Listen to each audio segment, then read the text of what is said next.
시청자 여러분 안녕하십니까? 2022년 새해 윤석열과 이재명의 첫 격돌은 신년 기자회견이 될 것입니다. 신년 회견은 대단히 중요합니다. 이재명 후보는 자신이 승기를 잡았다고 생각을 하고 이 승기 굳히기 전략으로 나갈 것입니다. 윤석열 후보는 반드시 역전의 기회를 만들어야 됩니다. 많은 여론조사가 좌편향이라는 것을 인정을 해도 어쨌거나 리드를 빼앗긴 것은 엄연한 사실입니다. 리드를 되찾아오는 중요한 반전의 계기로 이번 회견을 삼아야 됩니다. 시청자 여러분, 구정이 2월 1일입니다. 구정 전에 어떤 역전의 기회를 잡고 그래서 상당 부분 굳혀놔야 그래야 나름대로 어느 정도 안정적인 구도로 투표일에 임할 수 있습니다. 제가 오늘 얘기하는 윤석열의 역전 포인트를 정리를 해봤습니다. 첫 번째, 이재명의 미친 나라냐, 윤석열의 정상 국가냐. 자, 이재명은 이제 과거의 논란을 접고 새해 들어서 천년 기자회견의 키워드를 미래의 비전으로 삼겠다는 전략을 세웠습니다. 자, 그래서 계속 지난 연말서부터 구체적인 정책 공약을 내놓고 있습니다. 상당 부분이 부동산 세제에 집중이 되고 있습니다. 세금이라든가 또는 국민에 대한 지원, 소상공인 50만 명에게 500만 원을 선 지급한 이후에 후에 정산한다. 도올TV에 나와서 거의 미친 공약에 가까운 농촌 인구 1인당 한 달에 30만 원씩. 그렇게 주면 4인 가구가 120만 원씩 받을 수 있다. 자, 그리고 젊은 층을 겨냥을 해서 월세를 공제받을 수 있는 비율을 높이고 그리고 소급하거나 앞으로 2월을 해서 월세를 공제받는 제도까지 내어놨습니다. 자, 윤석열 후보, 이재명 후보의 기자회견은 1월 4일로 예정이 되어 있습니다. 윤석열 후보는 그 이후에 금주 내에 아마 할 것 같습니다.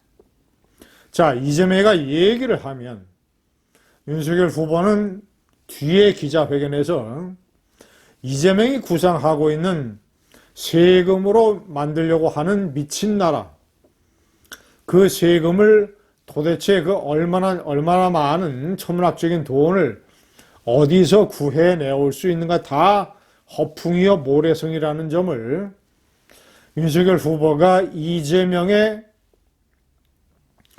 이 과장성, 광기, 파퓰리즘, 자, 이런 것들을 완전히 해부해서 국민 앞에 제시를 해야 합니다.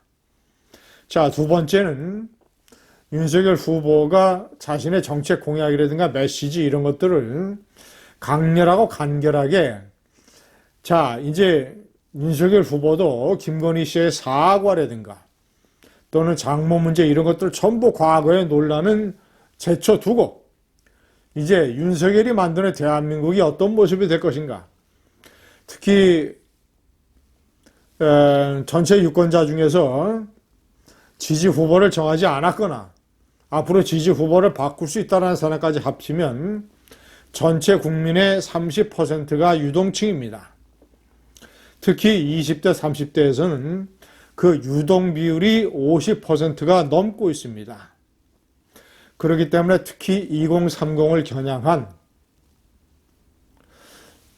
윤석열이의 언행은 쇼가 아니라 구체적으로 부동산 양극화해서 청년 일자리, 백신, 코로나 방역 대책 이런 부분에서 윤석열은 어떻게 이 나라를 바꿀 것인가, 이것을 간결하게, 예를 들어서 윤석열의 5대 맹세라든가 윤석열의 7대 공약이라든가 국민들이 알기 쉽게, 이해하기 쉽게, 기억하기 쉽게 윤석열 후보가 고군분투를 해서 일정을 소화하면서 지방에 돌아다니면서 여러 가지 메시지를 내놓고 있지만 그 메시지가 국민들에게 다가가는 전달력, 설득력, 소구력의 감도에서 문제가 있다는 것은 김종인 위원장도 오늘 자신이 지적을 했습니다.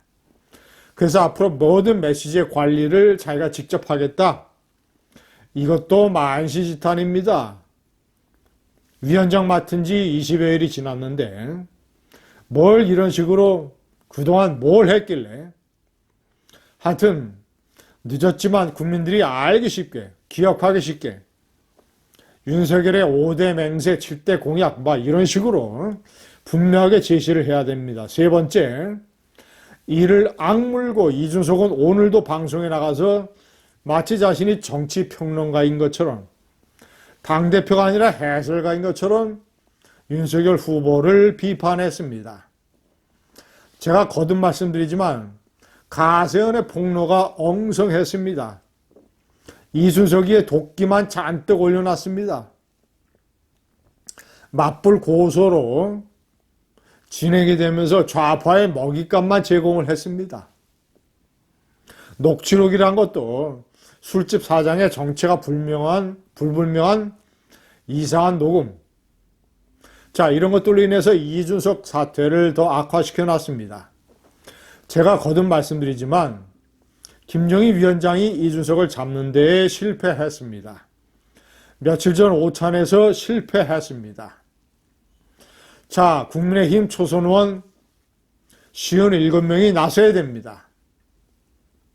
밤늦게 전부 다 이준석의 집에 몰려가서 이준석과 철야 토론을 해서라도 촛불을 들고 시위를 해서라도 이준석의 내부 총질, 내부 분탕을 막고 안이 꼽더라도 참고 이를 악물고 이준석을 끌어안아야 됩니다. 후보도 마찬가지고 김종인도 마찬가지입니다. 이준석은 도끼가 올라서 자신의 존재감을 더욱더 과시하기 위해서 좌파 언론들은 이것을 이용을 하고 방송에 나가서 윤석열 후보를 비판하는 당대표가 아니라 평론가적인 이런 식의 태도를 계속 고집할 것입니다. 마지막 네 번째, 질의응답을 통해서 안철수에 대한 아주 강렬하고 효과적인 동지의식을 안철수와 국민들에게 보여줘야 됩니다. 안철수와의 후보 단일화는 엄연한 필수 과제이고 현실입니다. 역전의 기회를 잡아도 마찬가지입니다. 그럴진데 뒤지고 있는 지금 상황에서는 거의 안철수가 우파의 운명의 목줄을 쥐고 있는 것이나 다름없습니다. 우파의 가용 역량을 총동원해서 이번에 신년 기자회견서부터 안철수와의 후보 단일화를 위한 문을 열어놓아야 됩니다. 신년 기자회견 대결투.